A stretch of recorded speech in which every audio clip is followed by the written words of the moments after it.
grand signe apparut dans le firmament.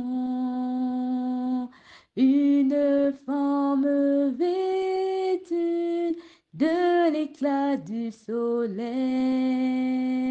Elle marchait sur la lune couronnée de 12 étoiles. Elle marchait sur la lune couronnée de 12 étoiles. Évangile de Jésus-Christ selon saint Jean, chapitre 1, versets 45 à 51. Marie est là, elle est là, elle est là. Maman, Marie est là, elle est là, elle est là. Oh. En ce temps-là, Philippe trouve Nathanaël et lui dit, « Celui dont il est écrit dans la loi de Moïse et chez les prophètes, nous l'avons trouvé. C'est Jésus, fils de Joseph, de Nazareth. » Nathanaël répliqua, « De Nazareth peut-il sortir quelque chose de bon? » Philippe répond, « Viens et vois. » Lorsque Jésus voit Nathanaël venir à lui, il déclare à son sujet, « Voici vraiment un Israélite. Il n'y a pas de ruse en lui. » Nathanaël lui demande, « D'où me connais-tu? » Jésus lui répond, « Avant que Philippe t'appelle, quand tu étais sous le figuier, je t'ai vu. » Nathanaël lui dit, « Rabbi, c'est toi le Fils de Dieu, c'est toi le roi d'Israël. » Jésus reprend, « Je te le dis que je t'ai vu sous le figuier. Je t'ai dit que je t'ai vu sous le figuier, et c'est pour cela que tu crois. Tu verras des choses plus grandes encore. » Et il ajoute, « Amen, amen, je vous le dis. Vous verrez le ciel ouvert et les anges de Dieu monter et descendre au-dessus du Fils de l'homme. » Acclamons la parole de Dieu. Louange à toi, Seigneur Jésus. Tu n'as pas connu l'amour maternel, ta maman c'est Marie. Tu n'as pas connu d'affection, ta maman c'est Marie. Oh. Confie-lui tes petites difficultés, car son fils bien-aimé ne lui refuse rien. Marie est la mère de tous les chrétiens, la mère de nos frères musulmans et de tous ceux qui adorent le Dieu véritable. Maman Marie est là, elle intercède pour tous. Chers frères et sœurs bien-aimés, aujourd'hui la Sainte Église, notre mère, nous invite à célébrer la fête de Saint Barthélemy. Barthélemy, c'est la même personne que Nathanaël. Dans les synoptiques, c'est-à-dire dans l'Évangile, selon Saint Matthieu, Marc et Luc, il est appelé Barthélemy. Mais Saint Jean l'appelle Nathanaël. Il n'y a pas de confusion, car une personne peut bel et bien avoir deux noms. Moi, je m'appelle Edmond, mais je m'appelle aussi Tassé. Alors, qui est Barthélemy? Les synoptiques ne disent pas grand-chose de lui, mais Saint Jean nous révèle ce passage beau que nous avons écouté dans l'Évangile, qui nous aide un peu à comprendre sa tradition, à comprendre sa personnalité. Et ensuite, la tradition nous parle un peu de la fin de sa vie. Après la mort de Jésus, il a prêché l'Évangile en Asie. Il a finalement été arrêté et martyrisé en Arménie. Jusqu'aujourd'hui, l'église d'Arménie se réclame, étant une église née et fondée par Saint Barthélemy.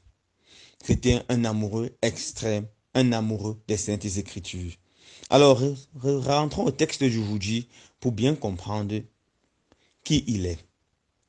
Son frère ou son ami, Philippe, a rencontré le Seigneur Jésus et a passé une journée extraordinaire avec Jésus. Puis vient voir Nathanaël ou Barthélemy et lui dit, « Celui dont parlent les Écritures, nous l'avons rencontré. C'est Jésus, fils de Joseph de Nazareth. » Et immédiatement, Nathanaël réfléchit parce qu'il connaissait très bien les Saintes Écritures.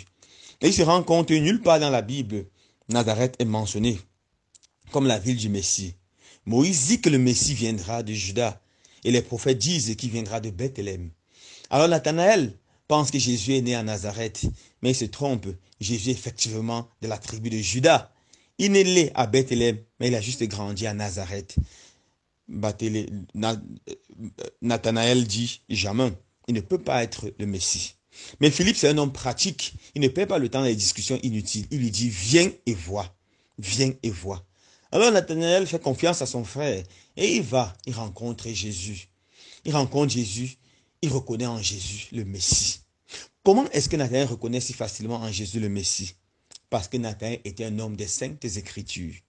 Jésus dira à Nathanaël, je t'ai reconnu, je t'ai vu quand tu étais sous le figuier.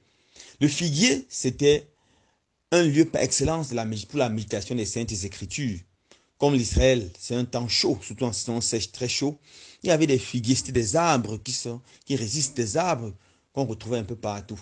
Alors les gens allaient se mettre sous des figuiers, c'est là qu'ils méditaient les saintes Écritures. C'était le lieu où les rabbins passaient la plus grande partie de leur temps pour lire, méditer les Saintes Écritures.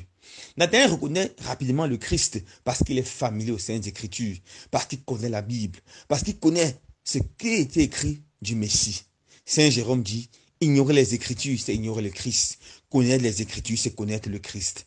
Nous devons garder à l'esprit en célébrant Saint Barthélemy ce jour que la première façon de connaître Jésus, c'est de connaître les Saintes Écritures. C'est dans la Bible que Jésus se révèle à nous. C'est dans la Bible que Jésus nous révèle sa personne.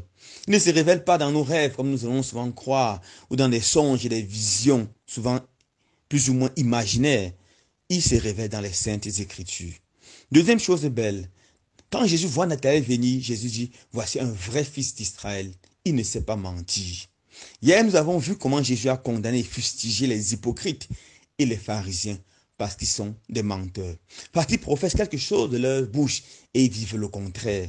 Parce qu'ils portent un masque pour montrer aux autres une image qu'ils ne sont pas, une figure qu'ils ne sont pas. Mais Nathanaël, c'est un homme vrai. Il vit ce qu'il professe. De sa bouche, il professe la religion au vrai Dieu et il sert ce vrai Dieu avec sincérité. Voilà pourquoi Jésus dit, voilà un vrai fils d'Israël. Il ne sait pas mentir. Il n'y a pas de duplicité en lui. Est-ce que Jésus peut nous regarder, nous les fils du Cameroun, les Camerounais, les Camerounaises, et dire, voilà les bons Camerounais, ils ne savent pas mentir. Si Jésus le dit, nous allons tous nous mettre à rire et nous moquer de lui. Car le mensonge est une religion dans notre pays.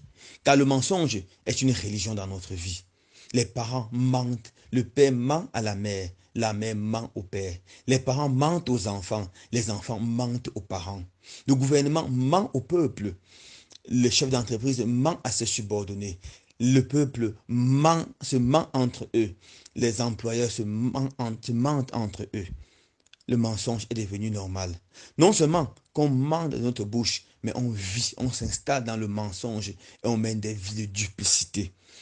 En célébrant ces Barthélemy, c'est une interpellation forte, frères et sœurs bien-aimés, à redécouvrir la valeur de la vérité, à chasser de notre vie l'hypocrisie.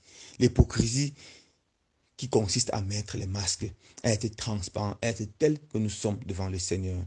Quand ce jour nous célébrons ce grand apôtre qui a donné sa vie pour le Christ, que le Seigneur donne la grâce de pouvoir tomber vraiment amoureux des Saintes Écritures, de pouvoir chaque jour prendre notre Bible, l'ouvrir et lire un passage.